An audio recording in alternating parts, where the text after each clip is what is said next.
Because I said so. Do you remember your parents telling you that when you were a child? Because I said so. There's so much in those 4 words. And as a child, you kind of accepted that as a pat answer, right?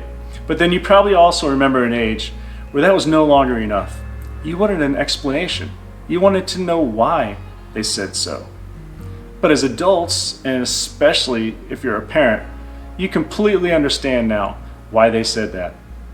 I mean, sometimes children just don't have the capacity or the experience to understand the explanation, right? And sometimes it just leads to more confusion and more questions. Maybe it goes something like this. Timmy, don't eat sand. Why? Because it's not good for you. Why? Because we weren't made to eat sand. Why? Because you're not an oyster. Huh? Listen, because I said so. Right? And I think that's also why when we get to a certain age, we no longer like that answer. I mean, we're at least smart enough to realize that because I said so is really just another answer or another way of saying you're not smart enough to get it yet, or you're not old enough to get it yet. And so it seems insulting, right? I mean, even a child knows when they're being condescended to. So in our childish pride, what do? We push for another answer, right? We push for more explanation.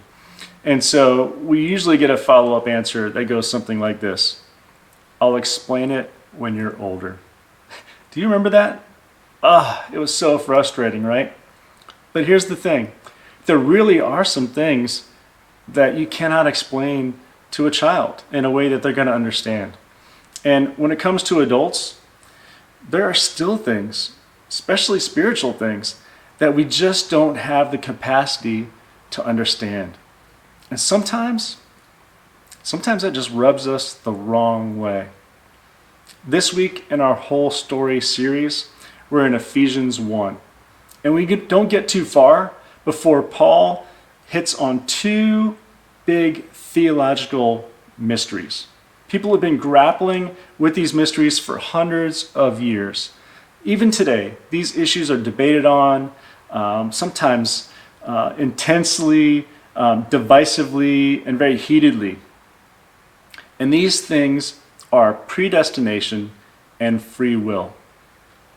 How do we reconcile free will with this idea of being predestined?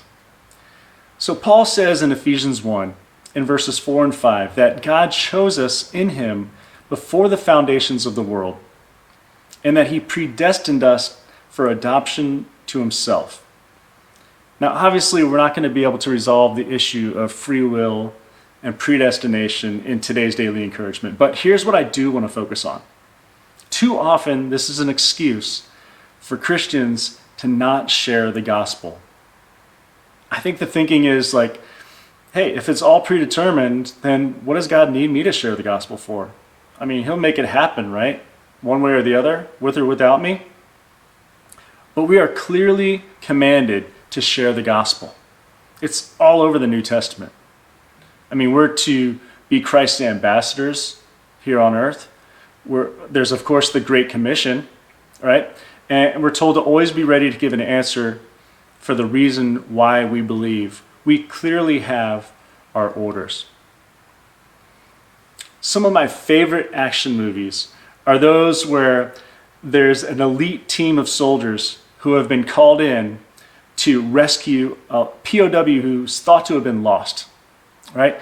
And so the movie always starts with this team being brought in for this briefing, and they're told the mission. And the mission is always dangerous. The team always encounters obstacles that were unforeseen and the seemingly insurmountable odds, right? But despite all of that, they always carry out the mission.